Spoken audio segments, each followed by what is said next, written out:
لا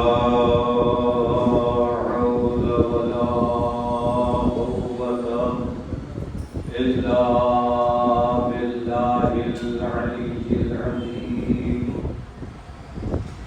أعوذ بالله السميع العليم من الشيطان اللعين الرجيم.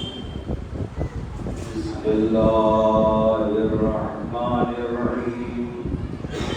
الحمد لله رب العالمين، والصلاة والسلام على أشرف الأنبياء والمرسلين وخاتم النبيين سيدنا ومولانا نبينا وشفيعنا أبي القاسم محمد اللهم صل على محمد الطاهرين المعصومين المظلومين، واللعنة الدائمة الباقية على أعدائهم ومنكري وقائدهم وغاصبي حقوقهم أجمعين.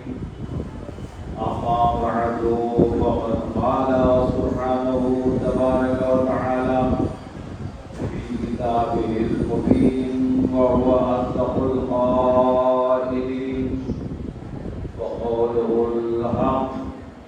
بسم الله الرحمن الرحيم. هو الذي بعث في الأميين رسولا منهم يتلو عليهم آياته ويزكيهم ويعلمهم الكتاب والحكمة وإن كانوا من قبل لفي ضلال مبين. صلى اللهم صل على محمد وآل محمد.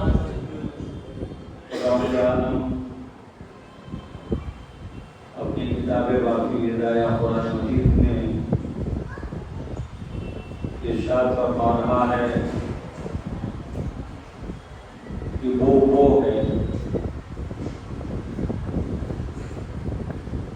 جس نے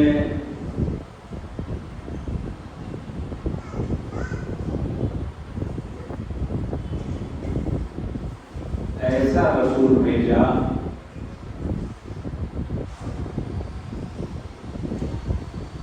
امیین میں جو انہی میں سے تھا،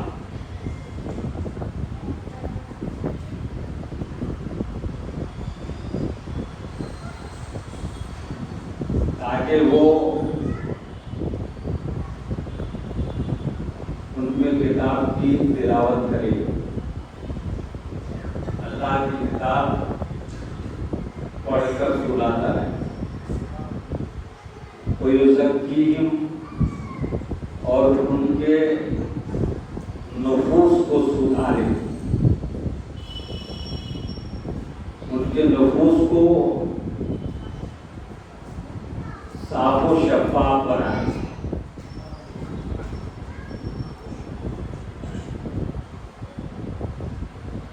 وَيُعَلِّمُهُمُ الْكِتَابَ وَالْحِكْمَةَ، اور ان کو کتاب اور حکمت کی تعلیم دی۔ ابھی تک آپ نے رسالت سنی تھی کہ اللہ نے ایسا رسول بھیجا جس رسول کو دیکھ کر ہر قدم اللہ کی معرفت ہوتی ہے، جس کی شان دیکھ کر اللہ کے عظمت کا اندازہ ہوتا ہے، جس کو دیکھ کر اس کی رحمانیت کا اندازہ ہوتا ہے، جس کو دیکھ کر اس کی ستاریت کا اندازہ ہوتا ہے۔ پروردگار نے ایسا رسول بھیجا ہے کہ اس کو ناز ہے اپنے رسول پر، یعنی یہ نہیں کہا کہ اللہ ایسا ہے جس نے رسول بھیجا ہے، رسول ایسا ہے جسے اللہ نے بھیجا ہے،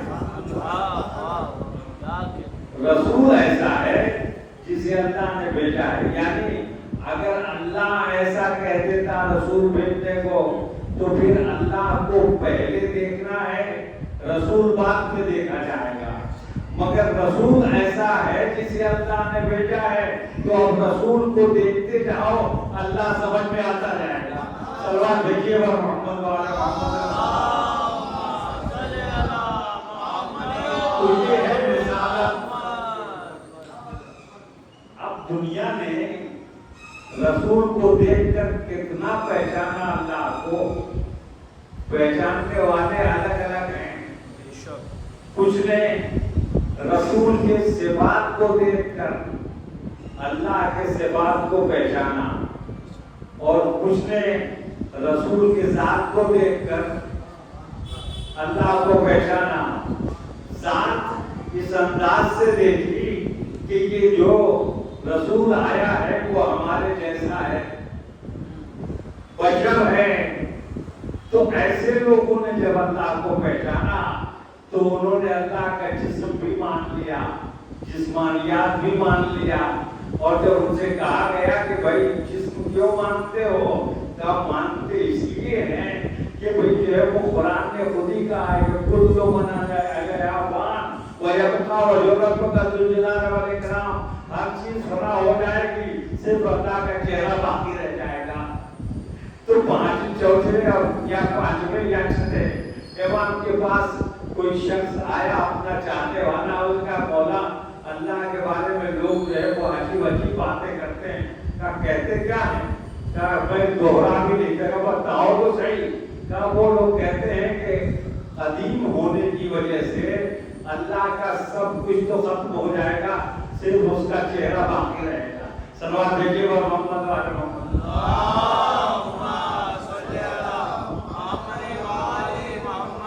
کیا باقی رہے گا؟ اللہ کا چہرہ۔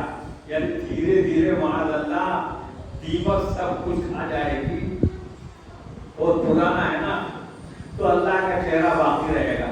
تو امام غصے میں، غضب میں، چہرے پہ غضب کے آثار نمودار ہوئے، اٹھ کے بیٹھ گئے، کہا کہ یہ جو اللہ کی تعریف کرتے ہیں یہ بہت بڑا اللہ پہ الزام ہے۔ اللہ جسم و جسمانیات نہیں رکھتا جس کا وہ چہرہ ہو۔ چہرے سے مراد ہے معرفت، چہرے سے مراد ہے علامت۔ نحنو وجہ اللہ الباقیہ، اور ہم ہی وہ لوگ ہیں جو اللہ کے معرفت کے باقی رہنے کا ذریعہ ہیں۔ یعنی سب ختم ہو جائے گا، ہم ہی رہیں گے جن کے ذریعے سے اللہ کی معرفت رہے گی۔ صلوات بھیجیے محمد وعلی محمد۔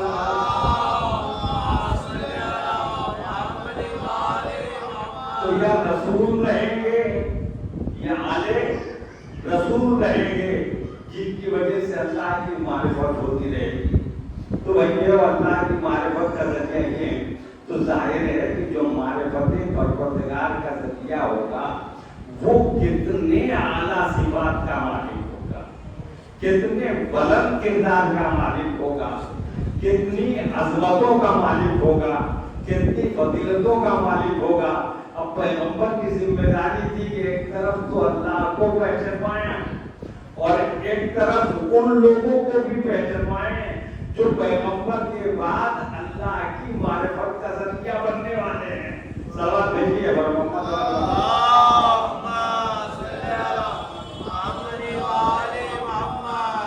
ذمہ داری ہے یا نہیں ہے؟ بھئی ہم چھوٹا سا کوئی کام کرتے ہیں تو ہمیشہ ہمارے ذہن میں یہ رہتا ہے کہ بھائی جو ہے وہ یہ ہمارے بچوں کے لیے بھی ہو۔ چھوٹا سا کاروبار کرتے ہیں تو سوچتے ہیں کہ ہمارے بچوں کے لیے بھی ہو۔ اچھی چیز جو ہے وہ کوئی انسان کے دل کی نئی خواہش نہیں ہے، بلکہ یہ خواہشیں تو ہر ایک کو مل کو ہوتی ہیں۔ یعنی چاہے نبی ہو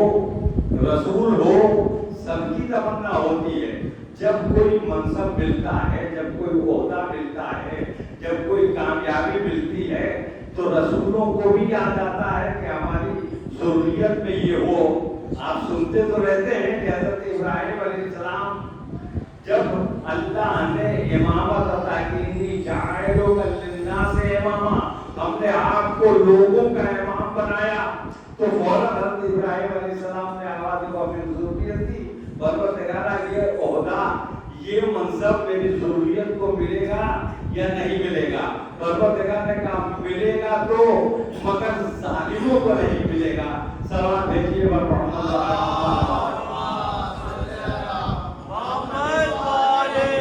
تو معلوم یہ ہوا کہ جو بلندیاں، جو خوبیاں، جو مرتبہ، جو صفات اللہ نے پیغمبر کو دی تھی، پیغمبر کی تو خواہش ہوگی کہ میری ضروریت کو ملے۔ پیغمبر نے ایک گروہ تیار کیا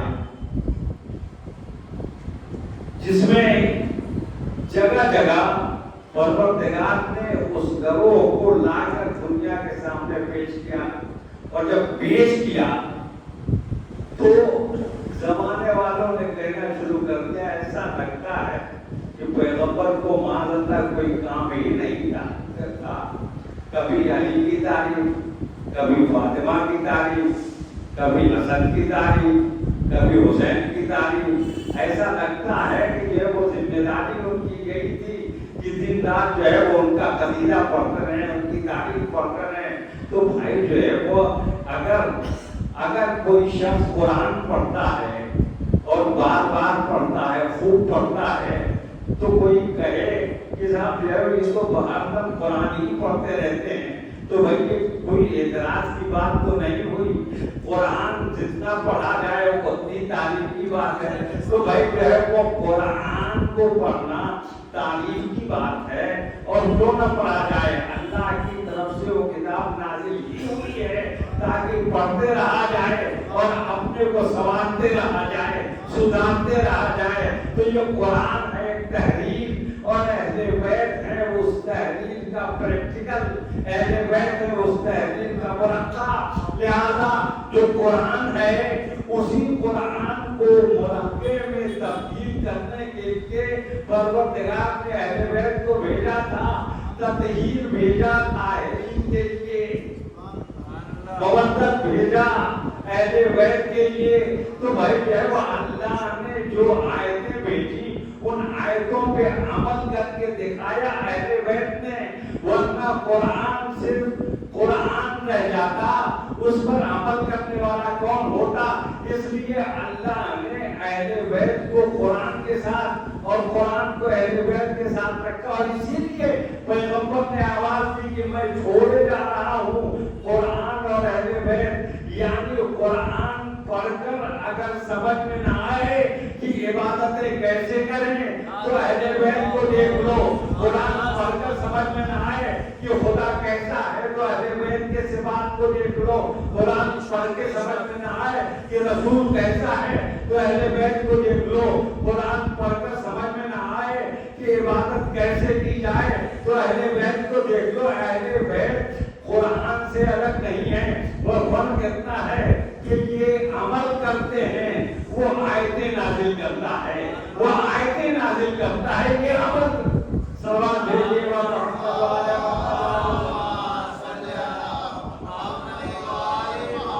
اب بات آ گئی کار رسالت کی۔ ابھی تو صفات تھے، ابھی کار رسالت کیا ہے، رسول کا کام کیا ہے، رسول کی ذمہ داریاں کیا ہیں؟ تو قرآن نے کیا کہا کہ وہ آیات کی تلاوت کرتا ہے، ایک ذمہ داری ہے۔ کیا ذمہ داری؟ آیات کی تلاوت کرتا ہے۔ دوسری ذمہ داری نفسوں کو سدھارتا۔ تیسری ذمہ داری وہ تعلیم دیتا، اور چوتھی ذمہ داری وہ حکمت سے آشنا کرتا ہے۔ یہ چار ذمہ داریاں اللہ نے رسول کو دی۔ جب امت نے رسول کو دیکھا تو دو طرح کے مزاج پیدا ہوئے۔ کچھ لوگوں نے سوچا کہ رسول حکومت قائم کرنے آیا ہے. کچھ لوگوں نے سوچا کہ رسول اپنی ذمہ داریاں قرآن کی تلاوت، علم دینا، حکمت دینا یہ کر کے آیا، مگر قرآن میں ذمہ داری بتاتے کہ ذمہ داری رسول کی یہ ہے. اب اگر کسی نے حکومت سوچی تو وہ حکومت کو اسلام سمجھ گیا. کسی نے تلاوت سوچی،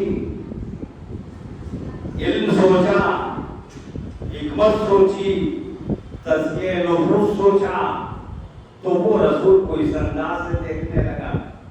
رسول کو ان خوبیوں کے انداز سے جنہوں نے دیکھا ان کو یہ معلوم ہے کہ جو تعلیم دینے آیا ہے وہ جاہل نہیں ہوگا، جو حکمت پڑھانے آیا ہے وہ حکیم ہوگا، جو تلاوت کرنے آیا ہے وہ پہلے ہی سے کتاب کا عالم ہوگا، کتاب پر اس کو قبول ہوگا، کتاب وہ جانتا ہوگا.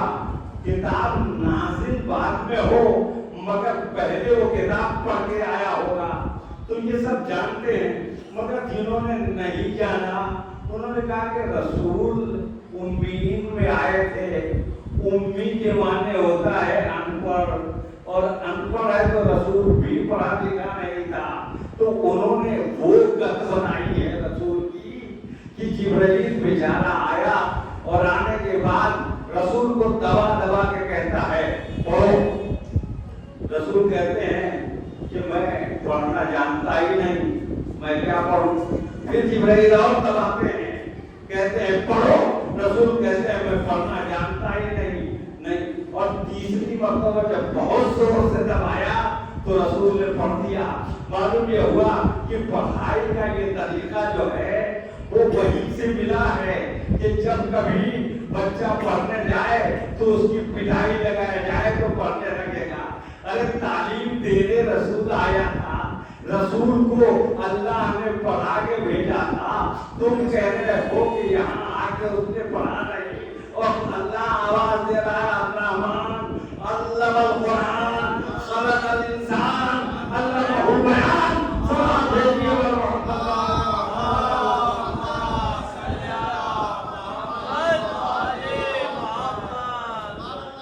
ہم نے پڑھا کے بھیجا.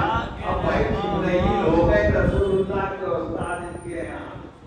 اب یہ بیچارے جبرائیل کو، جبکہ جو ہے وہ ساری اسلامی روایتیں یہ کہتی ہیں کہ جب جناب جبرائیل آتے تھے تو رسول اللہ کے پاس ایسے بیٹھتے تھے جیسے شاگرد ثانوی ادب کر کے بیٹھتا ہے، مولا و آقا مانتے تھے. اور تو میں تو یہ کہہ رہا ہوں کہ رسول کی شان تو جان ہی ہے. رسول کے اہل بیت کے لیے بھی جب جبرائیل آئے تو جبرائیل اپنے قد سے کم ہی ہو کر آئے تاکہ جو قد ہے اور بلند ہو جائے. سلام بھیجیے ورحمۃ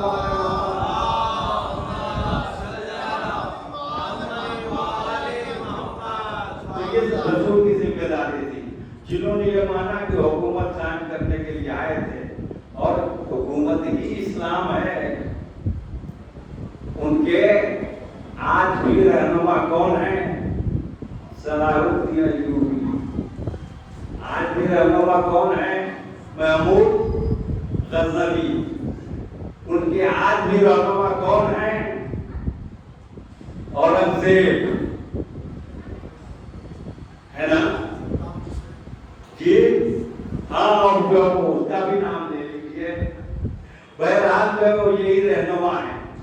جب انہوں نے فتوحات کیے تو کہا عروج اسلام ہو گیا، اور جب سمٹنے لگی حکومت تو کہا زوال اسلام ہو گیا. تو بھائی زوال اسلام کیسے ہو گیا؟ عروج اسلام کیسے ہو گیا؟ کیا نمازیں کچھ کم ہو گئی؟ روزے 2-4 دن کم ہو گئے؟ جی حج کے ارکان کچھ کم ہو گئے؟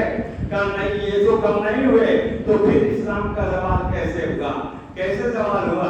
کہا بھائی حکومت بڑھ گئی تو اسلام کا عروج ہو گیا. حکومت کی زمین کم ہو گئی تو تو اسلام کا زوال ہو گیا. تو یہ فتوحات ملکی دیکھتے رہے.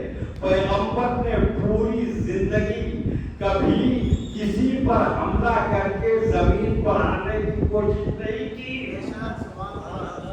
ہمیشہ دفاع کر کے بتایا کہ دیکھو ہماری زمین پر اگر کوئی آتا ہے تو اس کا دفاع کرتے ہیں, مگر وہ ہم کبھی تاکہ دنیا کو یاد رہے کہ پیغمبر زمینوں پہ قبضہ کرنے کے لیے نہیں آئے تھے, اور وہ زمین پہ قبضہ کرنے کے لیے کیا آئے گا جس کو تبلیغ کے آغاز میں عرب کے بڑے بڑے سردار آ کر کہتے تھے کہ اگر آپ بادشاہ چاہیں تو ہم بادشاہ بنا دیتے ہیں, آپ سرداری چاہیں تو سردار بنا دیتے ہیں, اگر دامادی چاہیں تو داماد بنا دیتے ہیں, اگر دولت چاہیں تو دولت دے سکتے ہیں. اور پیغمبر نے ٹھوکروں میں رکھ کے بتایا کہ میں نہ دولت حاصل کرنے کے لیے آیا ہوں, نہ سرداری حاصل کرنے کے لیے آیا ہوں, اور تم کیا دو گے؟ اگر میرے ایک ہاتھ پہ چاند رکھ دو, ایک ہاتھ پہ سورج رکھ دو, تب بھی میں کلمہ حق کہنے سے باز نہیں آؤں گا. مطلب یہ ہے کہ جو تمہارے اختیار ہے وہ تم دینے کی بات کرتے ہو, وہ تو جو ہے وہ ہماری ٹھوکروں میں ہے. ارے ہم تمہارے اختیار میں جو نہیں ہے وہ بھی اگر تم دے دو تب بھی ہم کلمہ حق سے باز نہیں آئیں گے. اور یہ بھی بتا دیا کہ تمہارے اختیار ان دولت کے ٹھیکروں پر ہے, ہمارا اختیار چاند پہ بھی ہے, سورج پہ بھی ہے. اشارہ کرے تو چاند ٹکڑے ہو جائے گا, اشارہ کرے تو سورج پلٹ کے بھی آ جائے گا. سلام دیجیے گا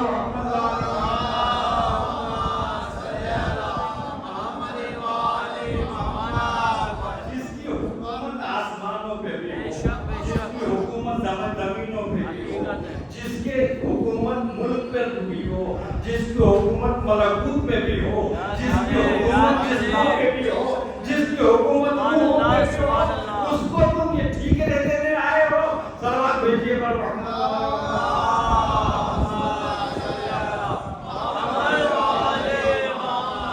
تو انہوں نے ان زمینوں کو جتنا بگاڑ ہوا ہے اسلام میں وہ اسی وجہ سے ہوا. جب فتح مکہ ہونے لگا, فتح مکہ کی رات یعنی دن میں فتح مکہ ہونا ہے, رات میں جب پیغمبر کا لشکر چلا مکے کی طرف, یہ تلواروں کا نہیں معاملہ, حج کے لیے گئے تو لشکر دیکھ کر, علم دیکھ کر کفار کے دل میں دہشت بیٹھی, کفار کے دل میں دہشت بیٹھی. اور ایک کافر اور ایک مسلمان بظاہر دونوں ابھی اسی قبیلے میں ہیں, مگر ایک مزاج کا مسلم ایک مزاج کا کافر, یہ دونوں کے دونوں پہاڑی پر آئے.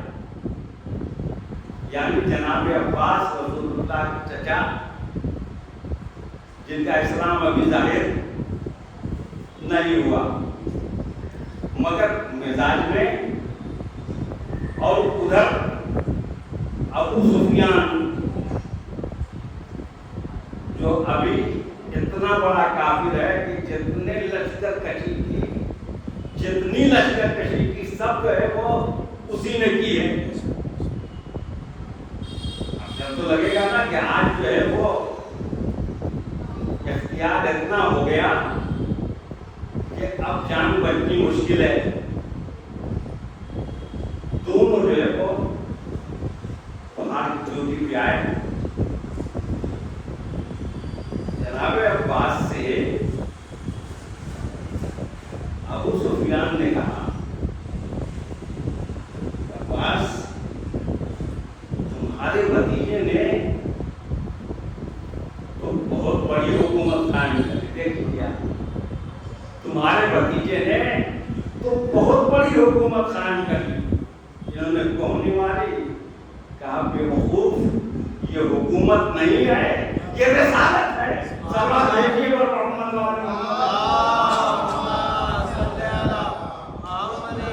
یہ حکومت نہیں ہے, یہ رسالت ہے. تو دو مزاج تھے. اب فتح مکہ کے بعد وہ بھی مسلمان ہو گیا اور یہ بھی مسلمان ہو گئے. تم مسلمان تو دونوں ہوئے, مگر ایک مسلمان وہ تھا جو پیغمبر کے اس ترقی کو رسالت سمجھ رہا تھا, اور ایک وہ مسلمان ہو گیا جو حکومت سمجھ رہا تھا. سمجھ میں آ گیا نا؟ جو رسالت سمجھ رہا تھا وہ رسول پڑھ کے کلمہ پڑھ کے رسول سمجھ کر آیا, اور جو حکومت سمجھ رہا تھا حاکم سمجھ کے کلمہ پڑھا تھا, تاکہ آج نہیں تو کل حکومت میں حصہ مل جائے. سلوات بھیجیے اور محمد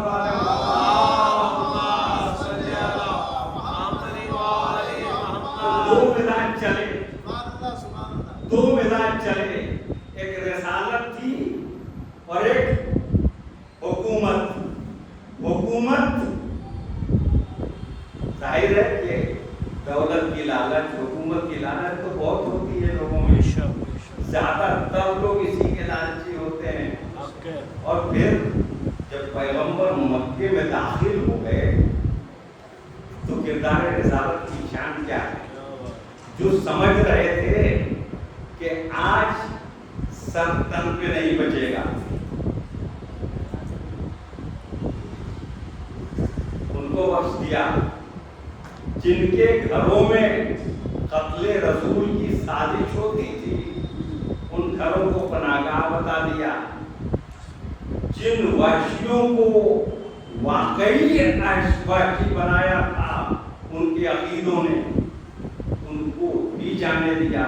تو پیغمبر نے سب کو, یعنی جن کو یقین تھا کہ ہمارا سر اپنے ہاتھ سے کاٹنے کے لائق ہے, ان کو بھی پیغمبر نے پڑھ کے بتایا کہ دیکھو اس کو کہتے ہیں رسول, اس کو کہتے ہیں رسول رحمت, اس کو کہتے ہیں رسول رحمت. تو رسالت اسے کہتے ہیں, اور حکومت تو خون لیتی ہے, جان لیتی ہے. حکومت قتل کرتی ہے, غارت کرتی ہے. حکومت اپنے دشمنوں کے ساتھ بدترین طریقے سے پیش آتی ہے.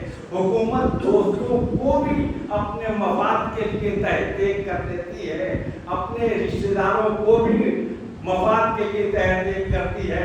رسول نے قاتلوں کو معاف کر کے بتایا کہ رسالت اسے کہتے ہیں. جب میں اتنا رحیم ہوں تو میرا پروردگار کتنا رحیم ہوگا. سلوات بھیجیے اور محمد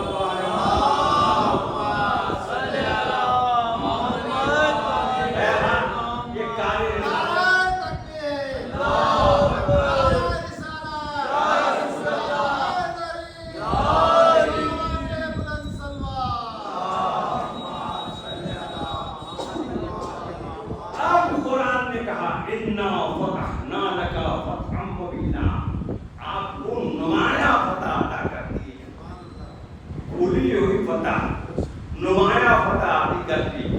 اب تک فتح تو ہوئی تھی, بدر میں بھی فاتح ہی ہوئی, احد میں بھی فاتح ہی رہے, خیبر میں بھی فاتح ہی رہے, خندق میں بھی فاتح ہی رہے, مگر بھولی ہوئی فتح.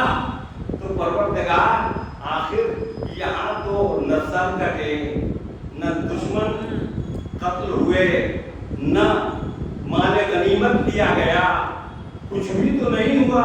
اور یہاں بڑی فتح کا یہی تو ہم بتانا چاہتے ہیں کہ رسول کا کردار آج فاتح ہوا ہے.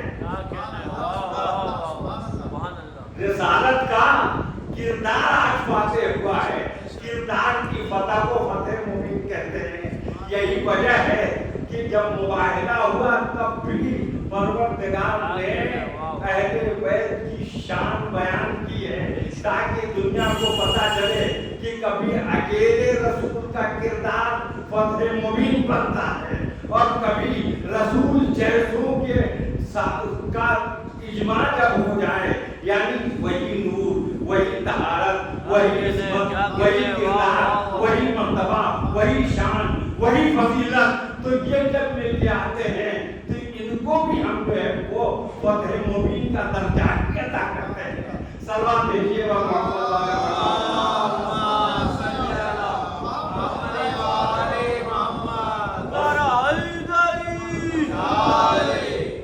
مشکل یہ ہے کہ ابھی تمہید رہتی ہے، نفس مطلب بیان نہیں سکتے اور بہت ختم ہو جاتا ہے آپ کا ایک بار سلام بھیجیے اب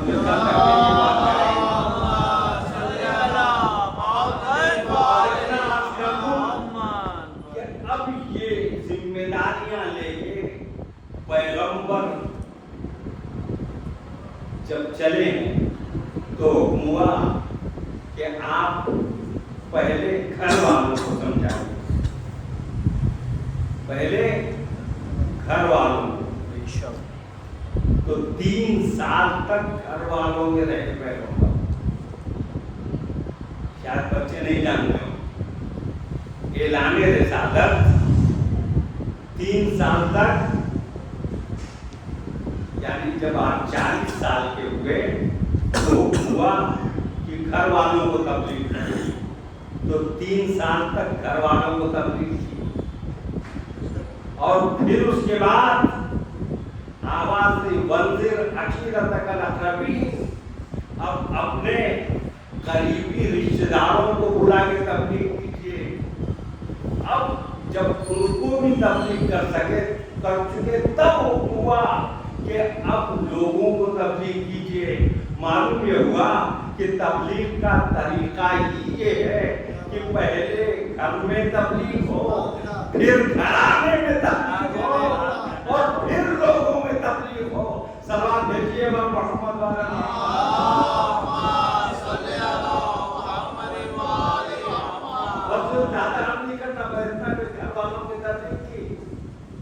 تو بھائی جو ہے وہ جب پہلے گھر والوں کی تبلیغ کی تو یہ مجھے بتائیے کہ جو ہے وہ اگر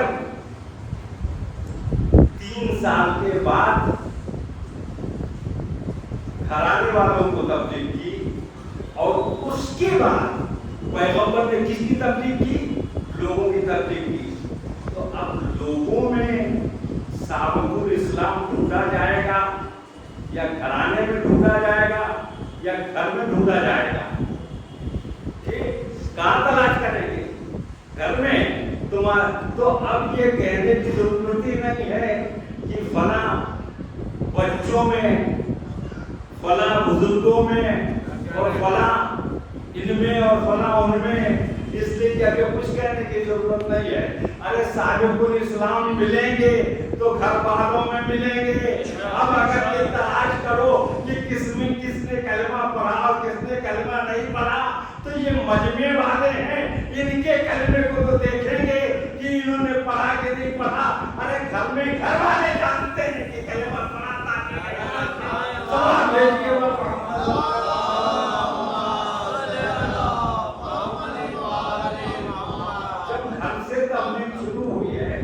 گھر والے جانیں گے، اور گھر والوں میں سب نے کہا کہ مومن تھے، گھر میں سب نے کہا کہ مومن تھے۔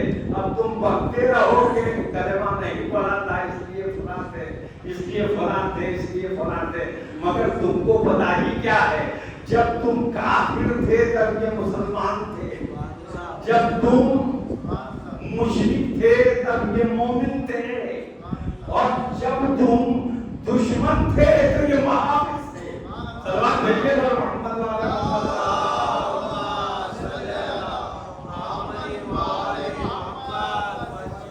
تمہیں کیا پتا؟ تمہیں پتا ہی نہیں ہے، اس لیے پیغمبر کو اللہ نے گھر دیا تبلیغ کے لیے، پہلے گھرانہ دیا، اس کے بعد لوگوں کو تبلیغ کا حکم دیا۔ گھر میں تو پیغمبر نے جو تبلیغ کی تھی، اور جب گھرانے کو بلایا گیا تو پیغمبر نے جیسے ہی گھرانے کے سامنے آ کر اعلان کیا کہ میں وحدانیت کی تبلیغ کے لیے آیا ہوں اور حقانیت بتانے کے لیے آیا ہوں. تو مسلمانوں میں کوئی مسلمان تو تھا ہی نہیں، ان لوگوں میں جو عشیرے والے، قبیلے والے تھے، جو خاندان والے تھے، قرابت دار تھے، ان میں بزرگ تو بہت تھے، مگر وہ تو بے کردار کھا رہے تھے. اور پیغمبر نے کہا کہ کون ہے جو اس امر میں میری نصرت اور مدد کرے گا؟ تو سب ایک بچہ ہی اٹھا، ساری تاریخ یہ لکھتی نا، ایک بچہ اٹھا، وہ 10 سال کا تھا کہ 13 سال کا تھا، 13 سال کا بچہ اٹھا. اور جب 13 سال کا بچہ اٹھا تو اس نے کہا انا ناصر ہوگا یا رسول اللہ، اے رسول اللہ میں آپ کا مددگار بنوں گا، مددگار ہوں. جب کہا یا رسول اللہ تو ابھی تک کسی نے لا الہ الا اللہ بھی نہیں کہا تھا، اور یہ رسول اللہ کہہ رہا ہے تو اس کا مطلب یہ ہے کہ لا الہ الا اللہ بھی یہی کہہ رہا ہے، رسول اللہ بھی یہی کہہ رہا ہے. تو سابق الاسلام کون ہوا؟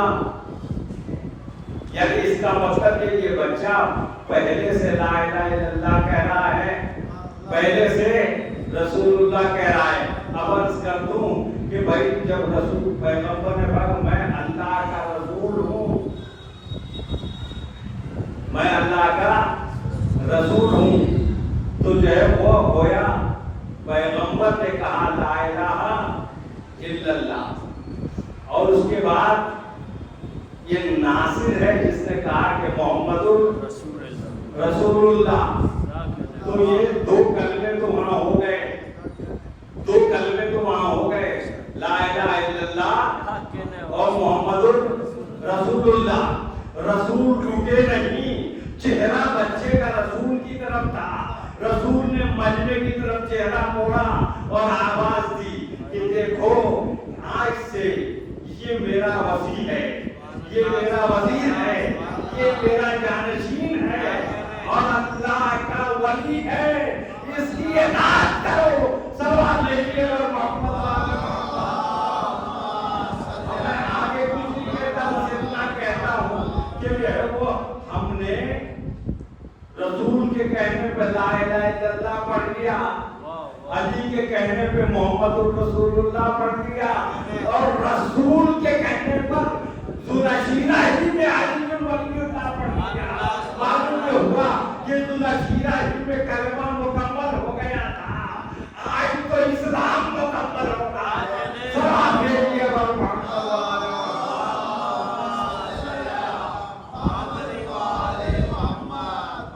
کلمہ تو ذوالشیرہ میں مکمل ہو گیا، اور غدیر میں اسلام مکمل ہوا. تو غدیر میں جب اسلام مکمل ہوا تو میں ذرا پوچھ لوں کہ بھائی کیا چیز شامل کر دی گئی جس کی وجہ سے اسلام مکمل ہو گیا؟ کوئی نمازیں شامل ہوئی؟ آج نماز شامل ہوئی، آج کے دن یعنی غدیر کے دن. کہا نہیں نماز تو پہلے سے تھی، حضرت آدم کے زمانے سے. روزہ شامل ہوا؟ کہا یہ بھی پہلے ہی سے تھا. حج شامل ہوا؟ کہا یہ بھی پہلے ہی سے تھا. زکات شامل ہوئی؟ یہ بھی پہلے ہی سے تھی. جہاد شامل ہوا؟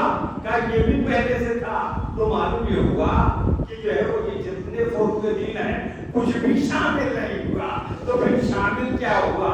کہا کہ توحید کے ساتھ رسالت تھی، رسالت کے ساتھ اگر کسی چیز کو شامل ہونا تھا تو جو ہے وہ پیغمبر نے خود ہی آواز دی کہ مجھے مولا مانتے ہو؟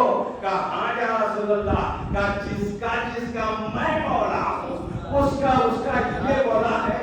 معلوم یہ ہوا کہ ولایت کے شامل ہونے سے دین مکمل ہوا ہے. سلام بھیجیے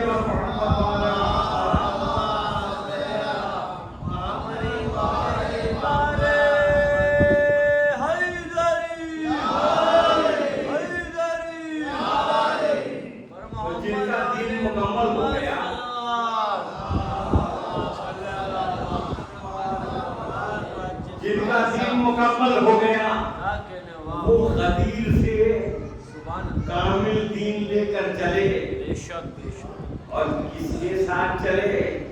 پیغمبر نے جس کی بیعت کرا دی. کس کے ساتھ چلے؟ پیغمبر نے جس کی بیعت کرا دی تھی. مگر ظاہر ہے کہ پیغمبر نے جس کی بیعت کرا دی تھی اس کو دنیا جانتی ہے کہ یہ فتوحات کرنے والا نہیں ہے. یہ فتح تو کرے گا مگر وہ فتح کرے گا اسلام کو، فتح کرے گا ایمان کو، فتح کرے گا دنیا کے سامنے پیغمبر کے منصب منشا کو، خدا کے منشا کو، رسول کے مقصد کو، خدا کے مقصد کو. یہ مقصد فتح کرنے کے لیے آیا ہے، یہ زمینیں فتح کرنے کے لیے نہیں آیا ہے، ملک گیری کے لیے نہیں آیا ہے. تو اگر یہ ہمارا رہنما رہ جائے گا تو پھر ہمارا منصوبہ ہی ختم ہو جائے گا. لہذا انہوں نے کہا کہ رسول کے بعد ہم کسی اور کو بنا لیتے ہیں جو کم از کم جو ہے وہ حکومت کے اعتبار سے ایسا ہو کہ جب بیٹھے تو یہ کہے کہ بھائی میں آ تو گیا ہوں، میں آ تو گیا ہوں، تم لے تو آئے ہو مجھے، مگر دیکھو میں بھی انسان ہوں، کبھی بھٹک جاؤں، کبھی بھول جاؤں تو سنبھال لینا. یہ ایسا آگے اور وہ جس کو دین کامل کر کے پیغمبر نے دیا تھا وہ جب منبر پہ آتا ہے تو آواز دیتا ہے کہ دیکھو دجال حق آ گیا علی مکانے، اپنی جگہ پر. معلوم یہ ہوا کہ غدیر سے جس مکان پہ پیغمبر نے بٹھایا تھا، جس جگہ پہ پیغمبر نے بٹھایا تھا، 3 دور گزرنے کے بعد بھی وہ جگہ علی کو یاد تھی. صلوات بھیجیے بس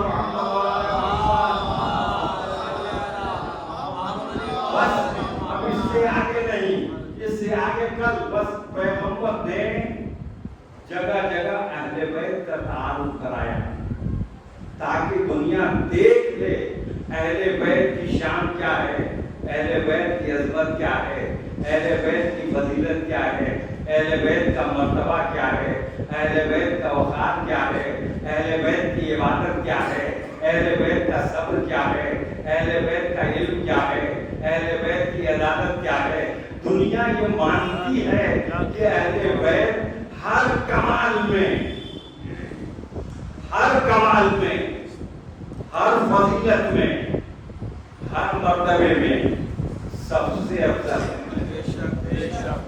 سب سے افضل ہیں. یہ مانتے ہیں.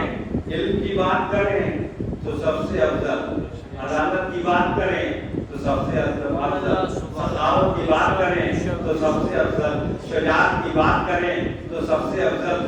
افضل مانتی ہے مگر کیا کیجیے گا، افضل ماننے سے پیٹ تو نہیں بھرے گا.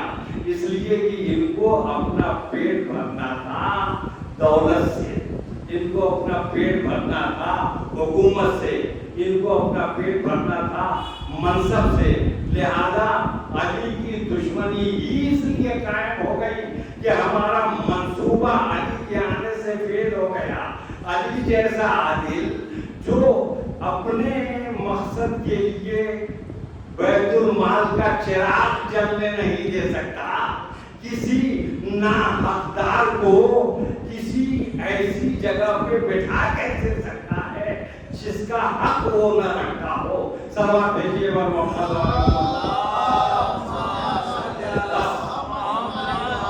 آ گئی یہ حکومت. اور چلتے چلتے وہ وقت بھی آیا کہ مسلمانوں سے نام نہاد، مسلمانوں یہودیوں سے نہیں، عیسائیوں سے نہیں، علی کو جنگ کرنی پڑی ہے نا. اور جب جنگ کرنی پڑی علی کو تو جنگ صفین میں صفوں کے درمیان جہاں تیر آگے گر رہے تھے، مولا علی ایک پتلا کپڑا کرتا پہنے ہوئے مسلح بچھا کر نماز پڑھنے لگے. ابن عباس آگے بڑھے، علی کیا یہ وقت نماز، یہ نماز پڑھنے کا وقت ہے، نماز پڑھنے کی جگہ؟ تو سب اٹھایا اور آواز دی کہ عباس کیا کہہ رہے؟ اسی نماز کے لیے تو جنگ ہو رہی، اسی نماز کے لیے تو جہاد ہو رہا ہے۔ پتہ چلا کہ جو نماز رسول اللہ چھوڑ گئے تھے وہ نماز باقی نہیں رہ گئی تھی، اس لیے علی کو جہاد کرنا پڑ رہا تھا۔ صلوات چلیے محمد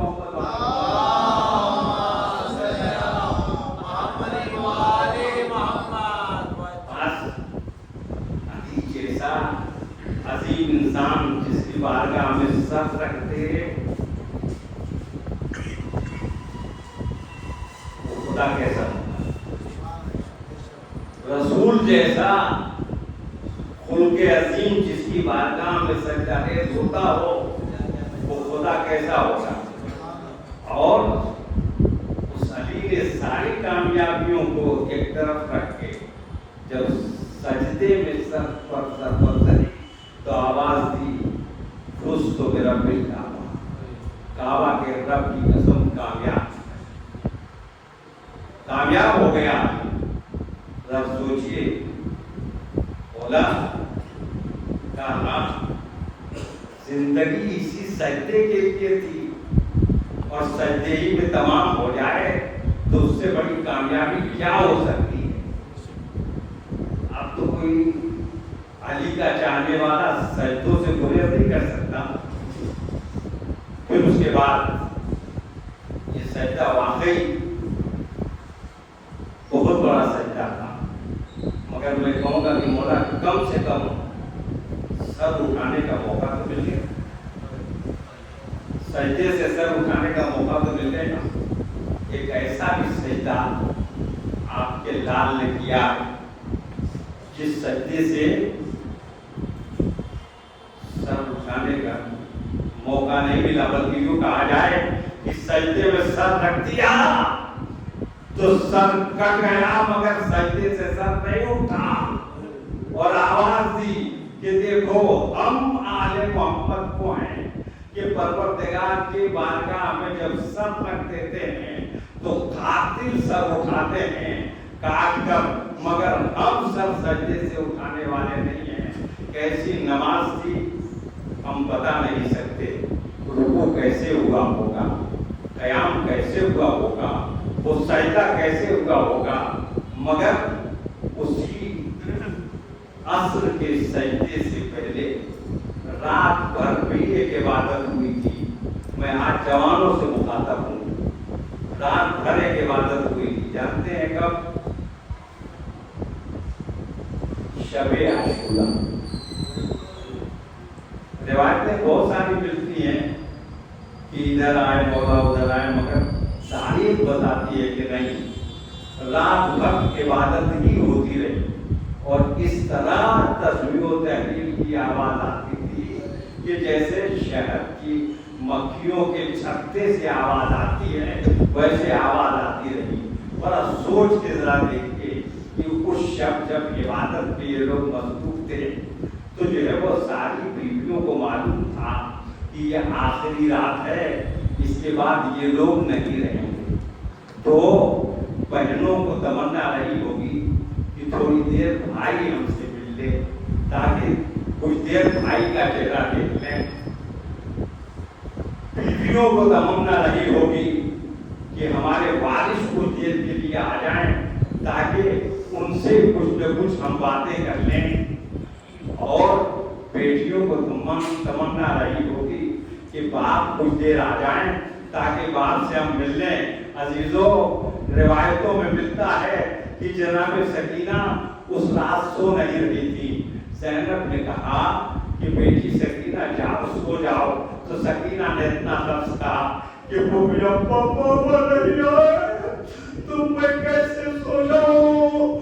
اللہ اکبر، میں آواز دوں گا بیوی، اب تو بابا کا سینہ کبھی نہیں ملے گا۔ اللہ اکبر، حسین کی لاڈلی بچی باپ کا انتظار کرتی رہی، باپ نہیں آیا، اور صبح کو جہاد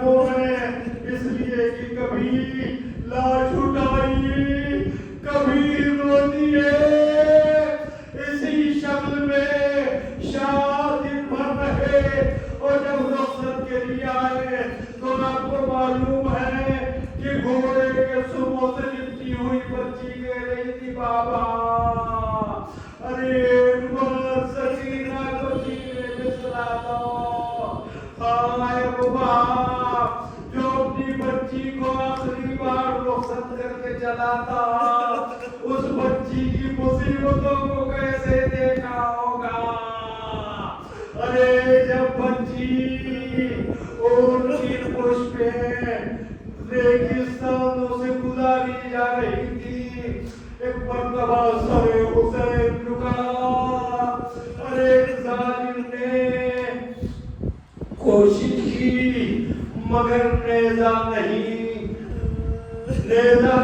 زمین سے ابھرا دوسرے نے کوشش کی شبر مرموم آگے بڑھا اس نے کہا میں اس نیزے کو آگے بڑھاتا ہوں ارے نیزے کو جا کر ہلایا نہیں تازیانہ لے کے آگے بڑھا سید سجاد کی پشت ادب پہ برسانا شروع کیا ارے سید سجاد نے ایک مرتبہ حسرت کی نگاہوں سے سر حسین کو دیکھا بابا اتنا تو بتا دے آپ کا سر آگے کے نہیں بڑھتا آواز آئی میرے لال میرے سینے کو ترسنے والی ارے سارا میں ان کی پشت سے گر گئی ہے ارے جب تک وہ نہ آئے گی اے بیٹا میرا سر آگے نہیں بڑھ سکتا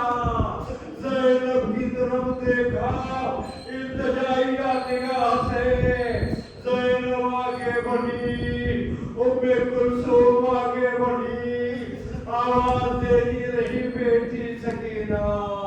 بیٹی سکینہ کہاں ہو ارے میری بیٹی آواز دو کیا دیکھا ایک جھاڑی کے پیچھے ایک نقاب پوش بیوی اپنی آغوش میں بچی کو لیے ہوئے تسلی دے رہی ہے ارے دل بھر آیا آگے بڑھی سکینہ سے بات میں کرتی آواز دی بیوی اتنا تو بتا دے کہ اس وقت جبکہ ہم پر ظلم کا دہانہ کھلا ہوا ہے ستم کے پہاڑ توڑے جا رہے ہیں ظالموں نے ظلم کی انتہا کر دی ہے اور یہ بچی جس کے کانوں کو زخمی کر دیا گیا ہے جس کے رخسار تماچوں سے خون کر دیے گئے ہیں جن کو کوہنوں سے